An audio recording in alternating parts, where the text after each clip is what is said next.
When did podcasters start using the word learnings? It confuses me. I'm sure it's probably going to end up in the dictionary. But as far as I know, the word is lessons. And hey, I'm not a English teacher full of scrutiny sort of person about using words, but it does sound a little weird. And so it's probably a marketing thing that got made up. I tried Googling learnings, and there's a bunch of people with different opinions about it, so it's been going on for a while. Anyway, something that was on my mind this morning is, so the Australian economy, if you didn't know, is quite well tied to the fortunes of China, and especially in terms of exports and income that goes to a lot of people who work in the mining industry. Now, the people who work in the mining industry are, by proportion, a fairly moderate sized part of the employment base. However, there's a lot of businesses that rely on the industry who employ lots of other people. So indirectly, there are a lot of jobs in maintenance and service and sales and construction and also every different aspect of the economy. I mean, even we have jobs we do which are like websites for mining related industry.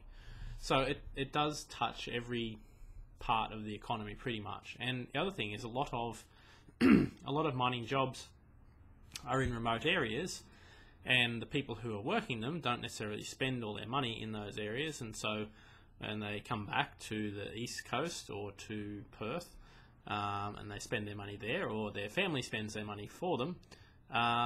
Well, that puts money back into the rest of the economy. So there is a distribution effect. So the thing is that, like, the resource boom has been bubbling along with spurts and spots for the last few years, and we see some warnings about the value of the Australian dollar and how it's being propped up by big investment inflows and people buying the government bonds. I must say there is a lot of economic stress in the economy. There's a lot of people who are in debt, who are running their businesses on a fairly fine margin and don't have a lot of room for mistakes or for a downturn. And we saw this really vividly around 2008 with the global financial crisis, or as Australians like to call it, the GFC. And the result was interesting. Some people went back to other jobs, so they would leave their business or wind their business down and get a job. There were people whose business just disappeared. There's been people who, as the mining industry has contracted recently, even their whole contracting business has got smaller, or it's been pulled out from under them. So a shift happens, and there's always positives and negatives out of all these kinds of things. But you can, I think, if you are in business, you can help prepare for these kinds of things. We know there are peaks and troughs in economic cycles. It's not always fantastic. There's not always heaps of spending going on and credit, and there was a big wind-up in 2006 and 7, and then this downturn, and everybody siphoned up the money and put it back into their debt. So there's not a flat thing that you just follow forever. Now, how does that play into what we do? Well, so we do build a lot of websites, and that can be quite a good marketing tool. And in terms of cost effectiveness, a website can be a very reasonable cost way of getting your website, getting your business found by people. Now, I say reasonable cost because, yeah, you can spend a lot on a website and spend it on like a website that makes no money. You can also do things like almost for free with a website. So there's that tension between, spend and get something good and do something really cheap. And even like a really cheap website is probably better than none. And when you look at things like Google Ads and search engine optimization, you find is that the cost is somewhat more incremental than a traditional advertising. So a lot of print or big media advertising, you are paying a lot up front, and then as you go. Sometimes you can pay it off. So radio advertising, usually you can pay it monthly, but it just depends on the provider. So the other thing with your internet marketing is the budget can be set at something that you can manage. So it's not like you're being asked to pay for a TV commercial that's going to cost $50,000 and your turnover is only $100,000. Your internet marketing could be maybe a few $1,000s over a year. It doesn't have to be humongous.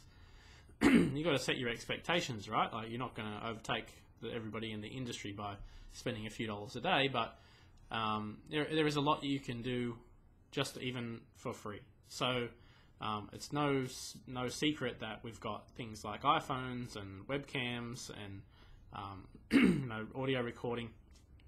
As business owners, if you want to be a bit more innovative and do things like do some video recordings to demonstrate how to do stuff, I hear a number of people who tell me they're answering the same questions over and over again.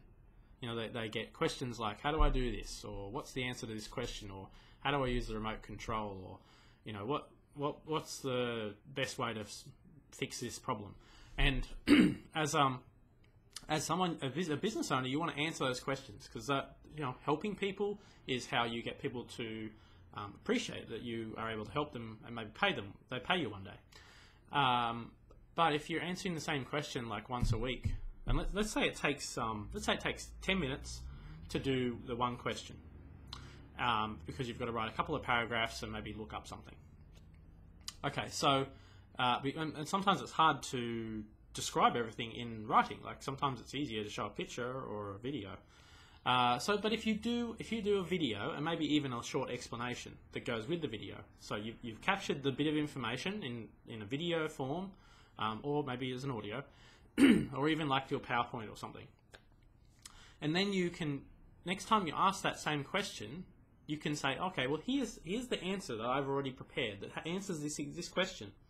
And if there's a slight tweak to it, you could either do another video if you think it's different enough, or just sort of prefix it and say, well, this is the norm, this is the standard way this works, but in your case, there's a different colored button. Or, well, don't forget that because of the size of your file, you'll have to do it this other way.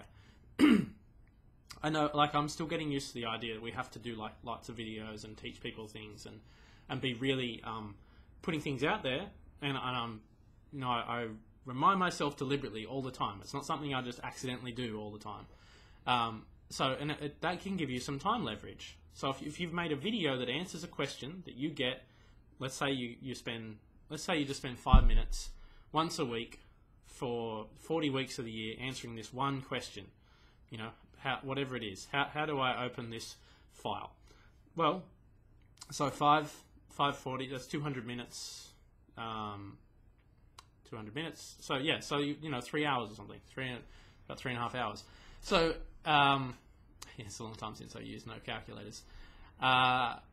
So that 3 hours, you've maybe you can send the email now and answer the question in 1 minute. So maybe you've saved yourself an hour or two over the year, which doesn't sound like a lot, but if you do it lots of times, and you can build up this little resource of answers for people's questions, then that could be quite effective.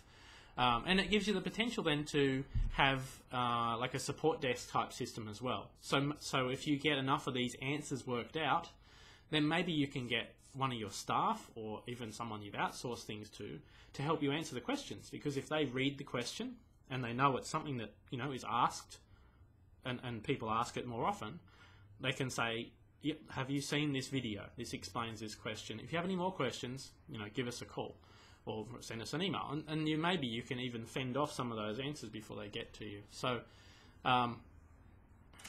yeah, okay, so stepping back here, rambling a little bit, but so website, good tool for avoiding downturn, let's say. It should be part of a marketing suite of any business, and it's better to start investing in that before things are going south than at the bottom of the hill.